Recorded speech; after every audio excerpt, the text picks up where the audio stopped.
Welcome back friends, this is James of Gwalior. James of Gwalior में जब मुझे पता चला कि डॉक्टर थॉमस हमारे मेहमान होंगे, तो दो बातें हुई। एक तो डॉक्टर थॉमस बचपन में मेरे प्रिंसिपल रहे थे, तो बहुत स्ट्रिक्ट थे। तो मुझे एक तो ये लगा कि डॉक्टर थॉमस मैंने नहीं बोला, ये डॉक्टर, ये वाले डॉक्टर थॉमस है जो कि जय वो आए हॉस्पिटल से आए हैं। दूसरा, क्योंकि ऑप्थेल्मोलॉजी से जुड़े हुए हैं, तो एक सीरीज आई है अभी नेटफ्लिक्स पर, ये काली काली आंखें। तो ये सब कुछ ऐसा हुआ था ना जल्दी जल्दी कि डॉक्टर थॉमस मेरे प्रिंसिपल और ये काली काली आंखें, तो कुछ ऐसा था, मुझे पता था कि कैमराडरी अपनी बहुत अच्छी बनेगी। सबसे पहले आपका स्वागत है हमारे स्टूडियो में। Thank you. डॉक्टर थॉमस, बड़े ऑप्थेल्मोलॉजिस्ट में गिनती होती है आपकी। ये जर्नी के बारे में बताएं कि कब आप वो नौजवान थे जो सपने बुना करते थे, मैं ये करूँगा और वो करूँगा, और फिर वो सब कुछ किया भी और आज बड़े ऑप्थेल्मोलॉजिस्ट्स में गिनती होती है आपकी। देखिए, मैं ग्वालियर बोर्न हूँ, तो ग्वालियर में ही मेरा जन्म हुआ और मेरी एजुकेशन भी ग्वालियर में ही हुआ ऑलमोस्ट। सो मेरा 10th तक मैंने मॉडल स्टूडेंट स्कूल में स्टडी किया। Then I went JC mill school, जहाँ मैंने 11th और 12th आई स्टडीड। उसके बाद I just prepare for the medical examination because my father want कि पापा चाहते थे कि डॉक्टर बने साहब। घर में अगर कोई डॉक्टर नहीं था, so I give in PMT उस टाइम। तो I belong to middle class family, तो हमारे पास तो पैसे भी नहीं थे कि जिसमें हम लोग एक कोचिंग जाके सेंटर जाके एजुकेशन ले सकें या फिर प्रिपरेशन कर सकें मेडिकल एग्जामिनेशन की। So that was my self study की, जो मैंने सेल्फ स्टडी किया उसी से ही हमें मतलब फर्स्ट अटेम्प्ट सेकेंड अटेम्प्ट हमारा सिलेक्शन भी हो गया। So I got GRM medical college Gwalior में सिलेक्शन हुआ, तो MBBS भी मेरा यहीं से हुआ GRM से। देन उसके बाद MS के लिए I went Rewa Madhya Pradesh. Have you heard Rewa ना? 6 medical college in Gwalior. Rewa से फिर मैंने MS किया, 2006 में मैंने कंप्लीट किया। That was my 2003 batch in Rewa, then 6 I completed. After that I did my job in Punjab and Haryana, that's almost 3 year I did. कुछ time PA Chandigarh रहा for my keratoplasty observership and fellowship. So वहाँ मैंने complete किया। Then I came back to Gwalior in 2010 December and I started my Jaibo eye hospital here at Gwalior in 2010 December. सो आज almost 10-11 years हो गए हैं जो मैं यहाँ पर हूँ ग्वालियर में। और आज हमने एक ग्वालियर के लिए Jaibo eye hospital LASIK laser centre एक सेंटर दिया है, जहाँ पर 100% टॉपिकल फेको सर्जरीज करते हैं। और चैरिटी के लिए भी हम खास ध्यान रखते हैं कि पेशेंट को हमारा एक सारे स्टाफ को हमारा एक मैसेज है, हमारे जो जयबो के स्टाफ हैं, कि पेशेंट अगर पैसे नहीं है उसके पास, अगर पुअर है, तो वो खाली हाथ वापस नहीं आना चाहिए। तो ट्रीटमेंट लेके जाए वो, भले ही पैसे ना हो उसके पास। तो ये हमारा मोटिव रहता है, और पेशेंट एक स्माइल के साथ जयबो को छोड़े, that is our main motive. It seems to be an ideal story कि एक लड़का डॉक्टर बनना चाहता है और कोचिंग वगैरह के पैसे नहीं हैं, और उसके बाद वो एक बड़ी ऊंचाइयों पर पहुंचता है, और वो हरियाणा, पंजाब, चंडीगढ़ होता है, और वो बैकग्राउंड में एक गाना प्ले हो रहा है कि घर आजा परदेसी तेरा देश बुलाए रे। वो अपने शहर को सर्व करने आता है। अच्छा, इस स्टोरी के अलावा मैं आपको बताऊं कि आपके लिए इस एपिसोड में क्या क्या होगा। आप अपनी आंखों का रख रखाव किस तरह कर सकते हैं, कौन से वो अलार्मिंग साइंस होते हैं जो आपको दिखे तो फौरन आपको आई हॉस्पिटल चले जाना चाहिए, और वो भी जयबो हॉस्पिटल चले जाना चाहिए। वहाँ से आपको क्या क्या मिल सकता है, वहाँ से आप किस किस तरह से बेनिफिट्स पा सकते हैं, ये आपको बताएंगे ब्रेक के बाद। Stay tuned. Welcome back friends, this is James of Gwalior. ये बहुत वाजिब कहा गया है कि कोई भी डॉक्टर जो होता है वो भगवान का रूप होता है, और ऐसा डॉक्टर जो आपकी आंखों का ख्याल रखे और दुनिया की जो सुंदरता है उसे देखने में आपकी मदद करे, वो सोचिए कितना अहम डॉक्टर होता होगा। आज डॉक्टर थॉमस हमारे साथ हैं जयबो हॉस्पिटल से। सर, इस जयबो आई हॉस्पिटल में क्या क्या ऐसा है जो कि USPs में काउंट हो सकता है, वो हमको बताएं, हमारे लिसनर्स को बताएं। देखिए, जयबो आई हॉस्पिटल में सबसे पहले जयबो आई हॉस्पिटल जब ग्वालियर आया था, उसके बाद after a few years 2-3 years में ही एक हम लैसिक सेंटर भी हमने क्रिएट किया। We have a lasik laser centre for the glass removal, and ये हमारा ग्वालियर में फर्स्ट मशीन था अबाउट कंपनी का। This is a world best customised true lasik centre, जहाँ पर लैसिक सर्जरी की जाती है, और this is a wonderful machine. उसके रिजल्ट भी बहुत अच्छे हैं। आज हमारे 6-7 ईयर्स हो गए ऑलमोस्ट इस मशीन को। This is giving wonderful result. Second thing, अभी हमने एक just last year we have purchase a world latest phaco machine, this is Centurion Alcon Centurion machine. ये वर्ल्ड का लेटेस्ट फेको मशीन है जिससे हम मोतियाबिंद के ऑपरेशन करते हैं। और सबसे बड़ा फ़ायदा इसका यही है कि हम पेशेंट्स को कोई इंजेक्शन नहीं लगाते हैं आँखों में, कोई सुई नहीं लगती है, पट्टी नहीं लगाने की ज़रूरत है, कोई आपको बैंडेज नहीं लगाना है, कोई आपको प्रिकॉशन नहीं है। ऑपरेशन के बाद सेकंड डे ऑनवर्ड आप सारे काम कर सकते हैं। इवन आप ऑपरेशन के बाद ड्राइव करके घर भी आ सकते हैं। ये सबसे बड़ा एडवांटेज है इस मशीन के द्वारा। और सारे ही पेशेंट के साथ हम ऐसा ही वेव करते हैं, सभी को हम सर्जरी इसी मोड पे करते हैं। This is a world latest machine जो हमने परचेज किया था उस टाइम, ये मध्य प्रदेश का फर्स्ट मशीन था, that was a fully loaded machine. So now people are taking benefits of the machine. तो दूसरा है, जैसे कोई चैरिटी सर्जरीज हैं, सपोज कुछ पेशेंट्स का अफोर्डेबिलिटी नहीं है, बीपीएल कार्ड के नीचे हैं, तो बीपीएल कार्ड के नीचे जो पेशेंट्स हैं वो भी अपना जाके ऑपरेशन की एडवांटेज ले सकते हैं इस मशीन के द्वारा। समर्पण के थ्रू जा सकते हैं। समर्पण एक चैरिटेबल सेंटर है, उसके थ्रू आप जाएंगे तो आपको इस मशीन का पूरा एडवांटेज मिल जाएगा। इसी मशीन से हम आपको फ्री एड कॉस्ट सर्जरी भी कर सकते हैं। ये this is the biggest advantage. और बाकी हमारे पास रेटिना है, ग्लोकोमा सर्जन भी है हमारे पास। We have the good team for the all speciality of the eye surgeries. और साथ में ओसीटी मशीन्स हैं, other good machines are there for the complete eye care centre. Great. ये शहर के लिए बड़े गर्व की बात है कि ऐसी टेक्निक्स हैं, ऐसी मशीनरीज हैं जो हमारे लिए गर्व का विषय इस वजह से है कि जिस इलाज के लिए लोग बाहर जाते हैं, आगरा जाते हैं, दिल्ली जाते हैं, लखनऊ जाते हैं, वो अब अपने शहर के अंदर है। दूसरी बात जो मैं जितना जान पाया हूँ डॉक्टर थॉमस को, कि ऐसा आई हॉस्पिटल है जेबो आई हॉस्पिटल जिसमें कमाइयों पर उतना ज़्यादा ध्यान नहीं है जितना चेहरे की मुस्कानों पर ध्यान है। ये बहुत ही अच्छी बातचीत, very informative conversation will be continued. Stay with us. फिर से स्वागत है आपका। ये है James of Gwalior, lemon 91.9 FM का बेहद कामयाब शो। कामयाब शो इस लिहाज से कि यहाँ सिर्फ एंटरटेनमेंट नहीं है, यहाँ सिर्फ इंफॉर्मेशन नहीं है। ये शो सुनकर बहुत सारा कुछ आप अपनी सेहत के बारे में भी जानते हैं, अपने शहर के बारे में भी जानते हैं। और जो भी यहाँ पर गेस्ट आते हैं वो चुनिंदा लोग होते हैं जिन्होंने अपने क्षेत्र में बहुत बड़ी सफलता हासिल की है। आज डॉक्टर थॉमस हमारे बीच हैं जो कि जेबो आई हॉस्पिटल से हैं, और जेबो eye hospital and lasik centre. Doctor Thomas, हमको ये बताएं कि जो जनता हमको सुन रही है वो अपनी आंखों के बचाव के लिए, रख रखाव के लिए किन बातों का ध्यान रखें? ये तो उनको पता है कि मोबाइल थोड़ा दूरी रखें, बट वो ना रजाई ओढ़कर भी ना मानती नहीं है जनता, जिसके बड़े दूरगामी बुरे रिजल्ट्स हैं।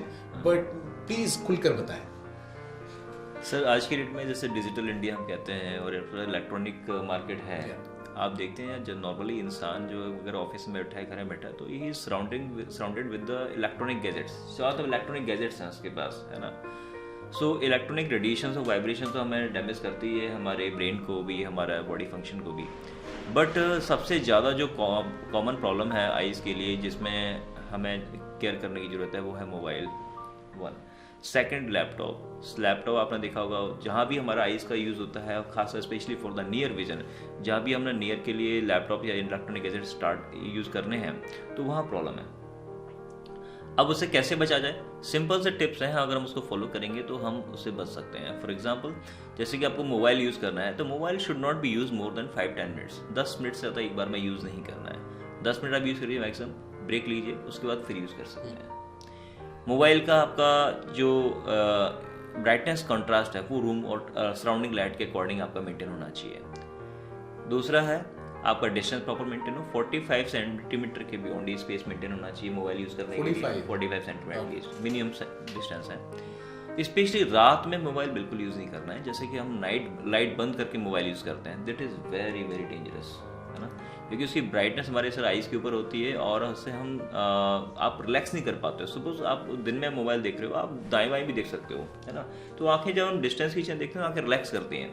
तो when we use the mobile in the night और after switching off the light, तो अब क्या होगा, सारा फोकस मोबाइल पे होगा बिकॉज सारा डार्क है, उसमें भी सीन्स जब चेंज होते हैं तो एकदम से ब्लो हाँ, पड़ता है, fluctuation of Yeah, brightness yeah, की yeah. वजह से आपको बहुत स्ट्रेस आता है वो। और we have number of patients, हमारे पास वैसे लिस्ट है कि जो पेशेंट आते हैं जो इसकी वजह से बहुत ज़्यादा प्रॉब्लम है।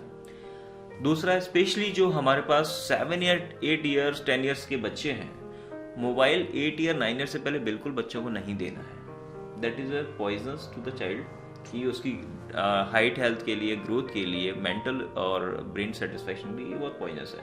तो don't give mobile to the children below 8 years old children. इसके बियॉन्ड मोबाइल दे सकते हैं बट विद प्रिकॉशंस। इवन आप लैपटॉप भी यूज़ करते हैं, लैपटॉप के 3-4 टिप्स हैं। For example, same brightness maintain करना है लैपटॉप का आपको, 1 सेकंड, एवरी 2 मिनट आपको डिस्टेंट ऑब्जेक्ट फोकस करनी है when you are working on the laptop, every 2 minutes. उससे क्या होता है कि हम दूर की चीज़ें देखते हैं तो हमारी आंखें रिलैक्स करती हैं, तो this is relaxation basically exercise. Third है, आप जब भी मोबाइल यूज लैपटॉप यूज़ करते हैं तो एवरी 30 मिनट्स के बाद एक ब्रेक ले लें, 1 मिनट 2 मिनट्स का। You can leave the place और घूम के आ जाइए थोड़ा सा, या फिर नहीं जा सकते हैं तो 1 मिनट के लिए आंखें क्लोज करके बैठ सकते हैं एट द सेम सिटिंग, है ना। थर्ड है, फ्रिक्वेंटली आइज को ब्लिंक करते हैं। You have to blink your eyes frequently. कई बार हम जब लैपटॉप पे होते हैं तो हम ब्लिंक करना भूल जाते हैं, सो उसकी वजह से ड्राइनेस क्रिएट होता है and that create the problem. This is called the computer vision syndrome. So हमें ब्राइटनेस मेंटेन करके रखना है, लाइट बंद करके लैपटॉप या मोबाइल यूज़ नहीं करना है। दीज आर द प्रिकॉशन, हमें इनसे बचना है। इसके अलावा हमें जब भी कोई प्रॉब्लम स्टार्ट होती है ड्राइनेस के लिए, फॉरेन बॉडी सेंसेशन है, आपको थोड़ा सा अगर जलन हो रही है आंखों में, then consult with your doctor, है ना, क्योंकि it is alarming sign for the even dryness for the patients. आपको विजन क्लियर नहीं है, डिस्टेंस का देखने में प्रॉब्लम आता है, टीवी देखने में प्रॉब्लम आता है, टीवी के नीचे स्क्रॉल चलते हैं, अगर वो प्रॉब्लम आ रहा है देखने में, इट मीन्स आपका विजन डिस्टर्ब है, उसको आप चेक कराने की जरूरत है। तो this is another alarming sign. आपको आइज रेड हो रहा है, आपको पेन हो रहा है आइज के अंदर, ये आपको फ्लोटर्स दिखते हैं, चलती फिरती चीज़ें दिखती हैं आंखों के सामने, मच्छर टाइप के, आपको जब बल्ब के चारों तरफ रंग बिरंगे कलरफुल घेरे दिखते हैं आपको, तो इट्स अलार्मिंग साइन कि आपको कुछ ना कुछ प्रॉब्लम है, जो कि आपको डॉक्टर पे जाने की जरूरत है। Okay, is there anything related to diet जो मतलब खान पान में हम तब्दीलियां कर सकते हैं या बढ़ा सकते हैं या कुछ घटा सकते हैं? नहीं, आइज़ के लिए तो देखिए वैसे ही विटामिन ए तो हम ज़्यादा लें ज़्यादा बेटर है, है ना। दूसरा, बॉडी को हाइड्रेट रखें ताकि हमारी बॉडी आँख में ड्राइनेस ना हो, हाइड्रेट रखें, है ना। मेंटेन और बीपी मेंटेन करने से आपको ग्लोकोमा की शिकायत होने के चांस कम हो जाता है, बिकॉज ग्लोकोमा के लिए BP is one of the risk factor, so you have to maintain your BP. Third, एक फिर भी आप इन सब चीज़ों के अलावा भी है कि आप रेगुलर एक टाइमली आइज़ का चेकअप कराते रहिए, है ना। आउट ऑफ इंडिया हम देखेंगे तो वहाँ पर एक 3 चीज़ों का चेकअप मस्ट है। 1 is the medicine checkup, 2 dental and 3rd is the ophthalmic checkup. ये एवरी ईयर होने ही होना है। हमारे इंडिया में ऐसा कोई क्राइटेरिया नहीं है, so we don't have such about checkups. But 2 चीज़ें याद रखें, आफ्टर 40 ईयर इज एक चेकअप साल में एक बार कराते रहें, और अगर बच्चा है तो 5 ईयर ऑनवर्ड एक साल में एक चेकअप तो कराते रहे, है ना, क्योंकि नंबर आने के चांस भी होते हैं बच्चों में। कई बार बच्चे बोल नहीं पाते मुझे चश्मे का नंबर आ रहा है, और जब पता चलता है जब वो नंबर एकदम 8 या 10 या 6 कई बार पहुंच जाता है, तब हमें पता चलता है कई बार। तो इन चीज़ों का ध्यान रखें। तो चेकअप कराते चले, ये तो बिल्कुल वाजिब बात है। बट अब जैसे ग्वालियर में आप निकले तो महाराजबाड़ा से लेकर कई तरह के बाजार हैं और मार्केट में कई ऐसी फैसिलिटीज़ अवेलेबल हैं, बट वो लोग क्या कर रहे हैं जो कि कस्बों में हो, गांव में हो, उसके लिए भी एक इंतजाम है, और उसके बारे में हम आपको बताएंगे एक ब्रेक के बाद। For that you have to be with us, stay tuned. Dear friends, we appreciate your choice कि आप अभी तक हमारे साथ हैं। ये जेम्स ऑफ ग्वालियर 1191.9 FM पर I am Armaan in conversation with doctor Thomas, जो कि जेबो eye hospital and lasik centre से आए हैं, और बहुत ही उस तरह की कॉन्वर्जेशन है, ये उस डायरेक्शन में जा रही है जो कि आपके लिए बहुत ज़रूरी है, आपके अपनों के लिए बहुत ज़रूरी है। अभी हमने अलार्मिंग साइंस पर बात की कि जब आपको लगे कि यार कुछ ऐसा हो रहा है तो फ़ौरन आपको आई हॉस्पिटल पहुंच जाना चाहिए। डूज एंड डोंट्स पर हम लोगों ने बात की, लैपटॉप और मोबाइल किस तरह यूज़ करें उस पर बात की। आइए अब जाने कि जो मैं थोड़ी देर पहले बात कह रहा था कि हम एक वर्चुअल ओपीडी माई विकल्प के बारे में अब बात करेंगे कि जो लोग कस्बों में हो, गांव में हो, और जो नहीं आ सकते हैं और जिनमें थोड़ी झिझक भी है कि शहर जाकर जाने कितने पैसे खर्च होंगे, जाने कब नंबर आएगा, उनके लिए क्या इंतज़ाम है माई विकल्प ओपीडी, वर्चुअल ओपीडी माई विकल्प के नाम से स्टार्ट की गई है और ये भी हमारी बिल्डिंग में है। और इसको बेसिकली इसका स्टार्ट करने का मोटिव ये है कि बेसिकली अभी right now this is corona time, Covid time है, तो लोग नहीं निकल पाते हैं दूर दराज से, गांव खेड़े से। तो एक सेंटर हम लोगों ने यहाँ ग्वालियर में डेवलप किया है और उस सेंटर को हमने कई पेरिफेरी सेंटर से जोड़ा, कनेक्ट किया हुआ, दैट इज डिजिटलाइज्ड है ना, तो नेट द्वारा। होता क्या है कि वहाँ पर भी हमने एक सेंटर डेवलप किया। जैसे सपोज हम किसी एक पेरिफेरी गांव की बात करें तो वहाँ पर एक सेंटर आपको मिलेगा जहाँ वहाँ पर डॉक्टर तो नहीं आ सकता ग्वालियर से कि भाई ग्वालियर से आई सर्जन बैठा हुआ है या कोई कार्डियोलॉजिस्ट बैठा हुआ तो उठ के वहाँ जाएगा। एटलीस्ट प्राइमरी कंसल्टेशन हम कर सकते हैं, लेकिन वहीं बैठे हुए पेशेंट्स का बाय वर्चुअल ओपीडी। कैसे? इस तरह एक चैम्बर में डॉक्टर बैठता है और उधर दूसरे चैम्बर में जहाँ पर उसका गाँव है वहाँ पर जो वर्चुअल ओपीडी का सेंटर है वहाँ पर वो पेशेंट बैठेगा and he will be accompanied by some nursing staff. कोई नर्सिंग स्टाफ भी होगा जो कि वाइटल्स पैरामीटर लेगा और वो डॉक्टर से कनेक्ट कराएगा। सो आपकी जो प्राइमरी ट्रीटमेंट है वो हम बैठे बैठे यहाँ से डॉक्टर प्रिस्क्राइब भी करेगा, कंप्यूटराइज प्रिस्क्रिप्शन वहाँ निकल आएगा आपके पास, तो आपको वहाँ ट्रीटमेंट ही मिल जाएगा, मेडिसिन ही मिल जाएंगे आपको सारे। तो ये एडवांटेज है कि हम यहाँ बैठे बैठे दूर दराज के गाँव से हम पेशेंट को ट्रीट कर सकते हैं। तो पेशेंट को 200-400 किलोमीटर आने की जरूरत नहीं है, वो वहीं उसको प्राइमरी ट्रीटमेंट मिल जाएगा। इनके सीरियस प्रॉब्लम होता है तो वो फिर आ सकता है, देन डेफिनेटली आना ही पड़ेगा उसे। लेकिन बट हम कम से कम 80% प्रॉब्लम जो ऐसे होते हैं बहुत सीरियस नहीं होते हैं और जो वहीं मैनेज कर सकते हैं, जिसको पेशेंट को परेशान होने की भी जरूरत नहीं है। तो ये क्राइटेरिया वर्चुअल ओपीडी का है, this is I think good और ये आगे अच्छा काम करेगा। देखिए अभी बड़े सधे हुए कदम चल रहे हैं ये माई विकल्प वर्चुअल ओपीडी के भी और जेबो आई हॉस्पिटल और लेसिक सेंटर के भी। आगे क्या विजन है कि अगले 5-10 साल में, जैसे आपने बताया कि चैरिटी भी होती है आपके आई हॉस्पिटल के जरिए, जाने कितने आई ऑपरेशन सर्जरीज वगैरह करवाई जाती हैं निःशुल्क, तो वो विजन के बारे में अभी हम जानेंगे ब्रेक के बाद कि अगले 5-10 साल का क्या ब्लूप्रिंट है या विजन है, डॉक्टर थॉमस से जानेंगे। बने रहिए हमारे साथ, ये बहुत ज़रूरी है आपकी आंखों की सेहत के लिए। दोस्तों ये है जेम्स ऑफ ग्वालियर, ये भी आपको पता है, मैं अरमान हूँ ये भी आपको पता है, और डॉक्टर थॉमस आज हमारे मेहमान हैं जो कि जेबो eye hospital and lasik centre से आए हैं और बहुत ही काबिलियत के साथ इन्होंने अभी तक सारे सवालों का जवाब दिया है। अब आइए इनसे जाने कि वो जो एक पैटर्न है कि आपकी तबीयत खराब हुई, आप एक हॉस्पिटल पहुंचे, अपना इलाज करा के चले गए, ये पैटर्न को तोड़ा है जेबो आई हॉस्पिटल ने कि यहाँ पर आपका इस बात का भी ख्याल रखा जाता है कि आप आज आए हैं तो ज़रूरी नहीं है कि 2-3 साल बाद आपको आना ही है। एक तो उसके repercussions is the right word कि उसके रिपरकशंस ना हो या रिकरेंस इज द राइट। कई डिसीज ऐसी होती है ना रिकरेंस होता है कि उसमें रिकरेंस ना हो कि, और वो पूरा टीच करके आपको बाकायदा बताया जाता है कि ये ना हो। एक तो ये बात हमको बताएं कि ये कैसे कर पाते हैं, मतलब it's like losing your business somehow कि यार ये आएगा नहीं, मतलब जो अभी मेडिकल का वो एक दाग लगा हुआ है कि they are just focusing on earning money. तो ये एक बड़ी क्रांतिकारी पहल कहूँगा मैं। और दूसरा आपका विजन बताएं कि आपके हॉस्पिटल का 5-10 साल अगले आने वाले सालों का क्या विजन। देखिए एक तो डॉक्टरी जो प्रोफेशन है, this is medical profession, this is not mean for that कि बिजनेस पर्पस, दिस इज हम लोग कहते हैं सुनते आ रहे हैं दिस नोबल प्रोफेशन। सो हमारा मोटिव पैसे कमाना नहीं है, हमारा मोटिव है कि पेशेंट वेलबींग, कि पेशेंट को ट्रीटमेंट मिलना चाहिए, उसकी प्रॉब्लम्स का क्योर होना चाहिए, दैट इज आवर मोटिव। पैसा सेकेंडरी होता है, पैसे अगर पैसा भी जरूरी है because you can not develop the make out the good machines, आप गुड क्वालिटी सर्विस कैसे दोगे आप, तो पैसा इज रिक्वायर्ड डेफिनेटली।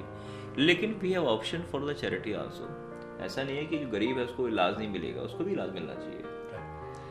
सो जैसे हमारे पास है वी आर प्रीमियम सर्जरीज भी हैं और we are focus on the only quality services. हमारा मोटिव है कि हम क्वालिटी से पेशेंट को सर्व करें, वन पेशेंट का ऑनेस्टी से ट्रांसपेरेंसी से वर्क करें और वो खुश होकर यहाँ से निकले उस सारी चीज़ों से। मतलब इवन स्टाफ फैसिलिटी भी अच्छा होना चाहिए, staff behaviour, doctor behaviour, even the quality of services.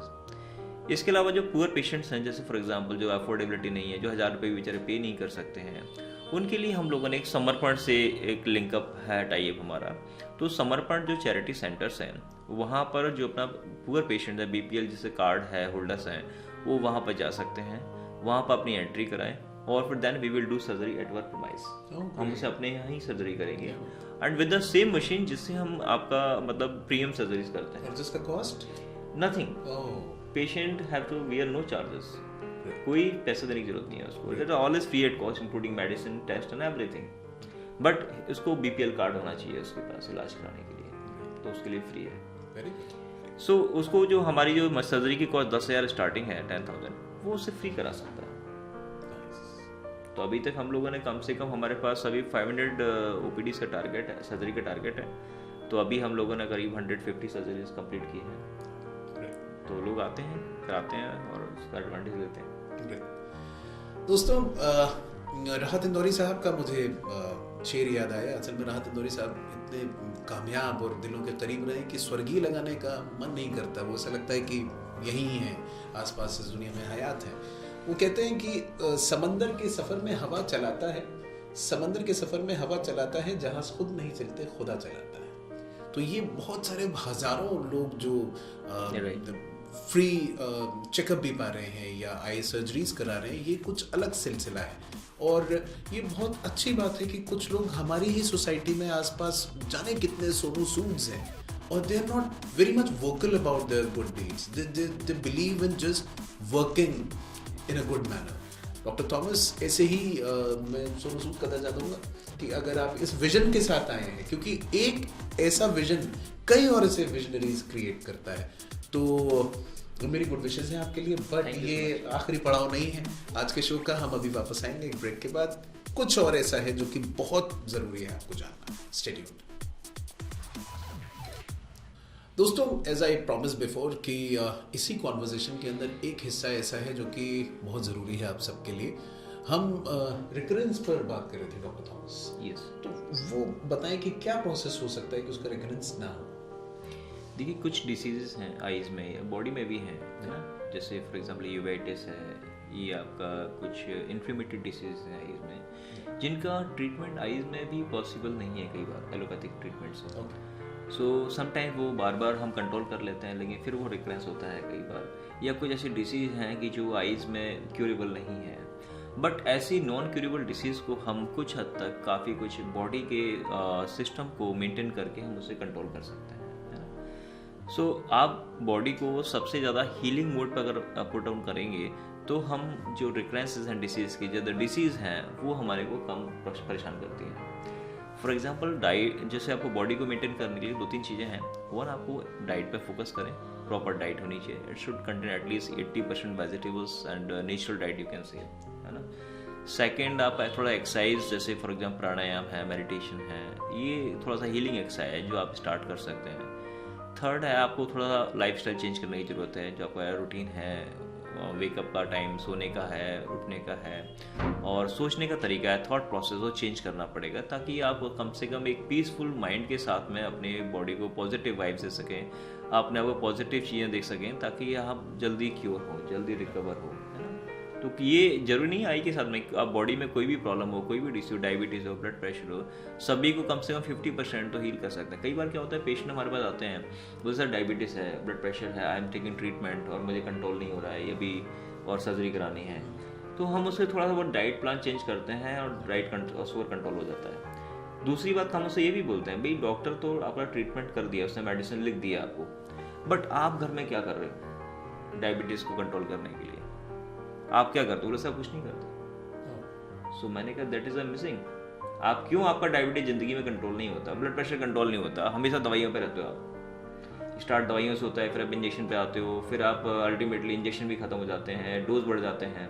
क्यों होता है? बिकॉज आप कुछ वर्कआउट ही नहीं करते उसके लिए, आप से डॉक्टर पे और मेडिसिन पे डिपेंडेंट हो जाते हो। तो you have to work out yourself to finish the disease also, है ना। तो वो हम करते नहीं है, दिस इज द मिसिंग।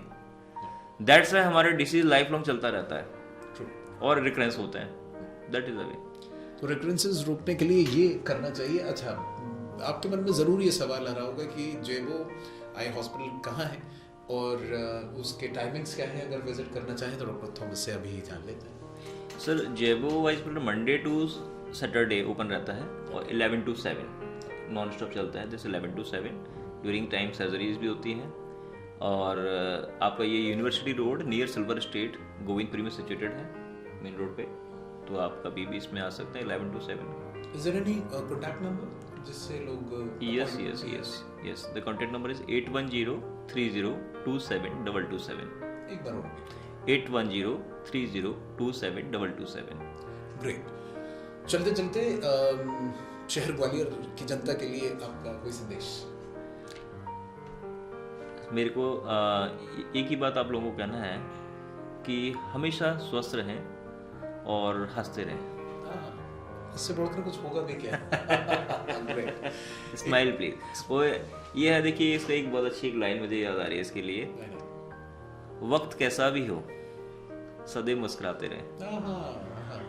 कैसा भी, क्या बात है, ये अपने बस में है, ये अपने बस, मुस्कुराना अपने बस। मुस्कुराने में क्या जाता है। क्या बात है, it was wonderful talking to you.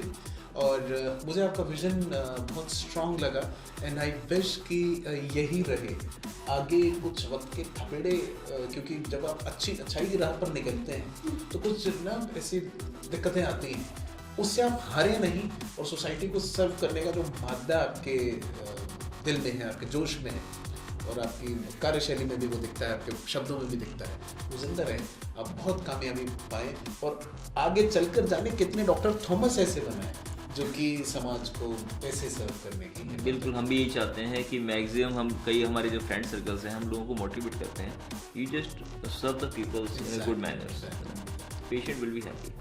Thank you so much for being with us and hopefully हम जल्दी दोबारा बातचीत करेंगे 91.9 FM। Thank you so much. So this is the end of today's Gems of Gwalior। हम जल्दी मुलाकात करेंगे आपसे नए मेहमान के साथ। Okay bye.